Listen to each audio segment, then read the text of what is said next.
YCP విధ్వంసంతో నష్టపోయిన ఏపీకి ప్రత్యేక సాయం చేయాలని ప్రధాని నరేంద్ర మోదీకి ముఖ్యమంత్రి చంద్రబాబు విజ్ఞప్తి చేశారు. గత బడ్జెట్లో నిధుల కేటాయింపుతో అమరావతి, పోలవరాన్ని గాడిన పెట్టేలా సాయం చేసినందుకు ప్రధానికి ధన్యవాదాలు తెలిపారు. అనకాపల్లి జిల్లాలో ఏర్పాటు కానున్న అర్సెలార్ మిత్తల్ ఉక్కు పరిశ్రమకు ముడి ఖనిజం లభ్యమయ్యేలా చూడాలని విన్నవించారు.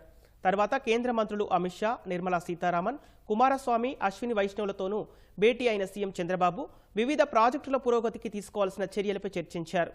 కూటమి సమన్వయంపై ఎన్డీఏ పక్షాల నేతలతో సమాలోచనలు జరిపారు.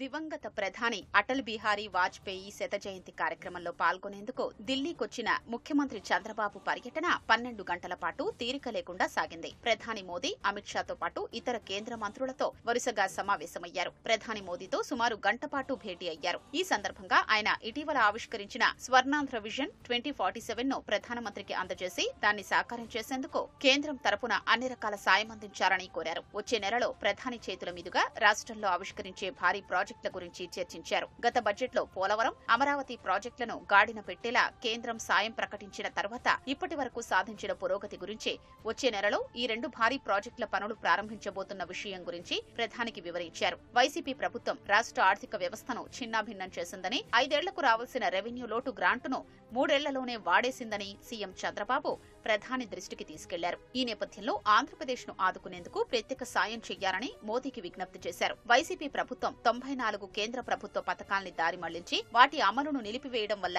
రాష్ట్రానికి జరిగిన నష్టం గురించి ప్రధాని దృష్టికి తీసుకెళ్లారు. వాటిలో 74 పథకాల్ని పునః ప్రారంభించామని, అందువల్ల ఆ పథకాలకు కేంద్రం వద్ద పెండింగ్ లో ఉన్న నిధులు విడుదలయ్యేలా చేయూతనివ్వారని కోరారు. అనకాపల్లి జిల్లాలో ఆర్సెలార్ మిత్తల్ స్టీల్ ప్లాంట్ ఏర్పాటు అంశాన్ని ప్రధానికి వివరించి దానికి ముడి ఖనిజం సరఫరా అయ్యేలా చూడాలని విజ్ఞప్తి చేశారు. ఆ సంస్థ ఏర్పాటుకు వివిధ శాఖల అనుమతులు త్వరగా లభించేలా చూడాలని విన్నవించారు. తరువాత హోంమంత్రి అమిత్ షా, ఆర్థిక మంత్రి నిర్మలా సీతారామన్లతో వేర్వేరుగా 45 నిమిషాలకు పైగా భేటీ అయ్యారు. వచ్చే బడ్జెట్లో ఆంధ్రప్రదేశ్ కు తగిన సాయం అందేలా చూడాలని విజ్ఞప్తి చేశారు.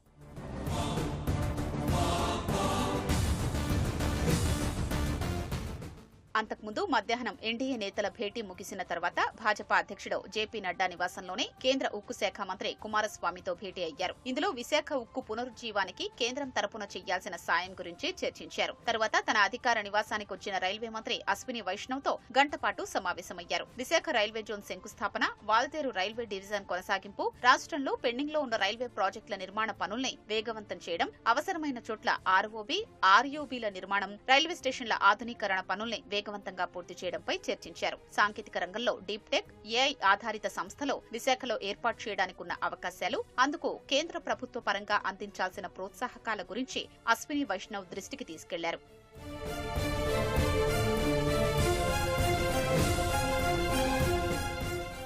వాజ్పేయికి నివాళులర్పించే కార్యక్రమం ముగిసిన తర్వాత భాజపా అధ్యక్షుడు జేపీ నడ్డా నివాసంలో జరిగిన ఎన్డీఏ పక్షాల సమావేశంలో సీఎం చంద్రబాబు పాల్గొన్నారు. ఇందులో హోంమంత్రి అమిత్ షాతో పాటు కేంద్ర మంత్రులు రామ్మోహన్ నాయుడు, కుమారస్వామి, టీడీపీపీ నేత లావు శ్రీకృష్ణదేవరాయలతో పాటు భాగస్వామ్య పక్షాల నేతలు పాల్గొన్నారు. ఈ సమావేశం 12:30 నుంచి మధ్యాహ్నం 2 గంటల వరకు జరిగింది. ఇందులో ప్రధానంగా ఎన్డీఏ పార్టీల మధ్య మరింత సమన్వయం, కేంద్ర పథకాలు క్షేత్రస్థాయిలో అమలయ్యేలా చూడడం లాంటి అంశాలపైనే చర్చించినట్లు సమాచారం. భేటీలో ఎన్డీఏ ఎంపీలంతా మరింతగా సమన్వయంతో పనిచేయాలని, జిల్లా స్థాయిలో జరిగే దిశా సమావేశాల్ని ఉపయోగించుకుని క్షేత్రస్థాయిలో అభివృద్ధి కార్యక్రమాలు చేసుకోవాలని నాయకత్వం సూచించిందని సమావేశం అనంతరం టీడీపీ నేత లావు శ్రీకృష్ణదేవరాయలు తెలిపారు. ఇది అనధికారిక సమావేశమేనని, వాజ్పేయి శత జయంతి సందర్భంగా కూటమి సభ్యులంతా కలిశామని నిషాద్ పార్టీ నేత సంజయ్ నిషాద్ అన్నారు. వికసిత్ భారత్ 2047 లక్ష్యాన్ని సాధించడానికి దేశ ప్రజలకు మరింత ప్రకాశవంతమైన భవిష్యత్తును అందించేందుకు ఎన్డీఏ ప్రభుత్వం కట్టుబడి ఉందని భేటీ తర్వాత భాజపా అధ్యక్షుడు జేపీ నడ్డా ఎక్స్ లో పోస్ట్ చేశారు.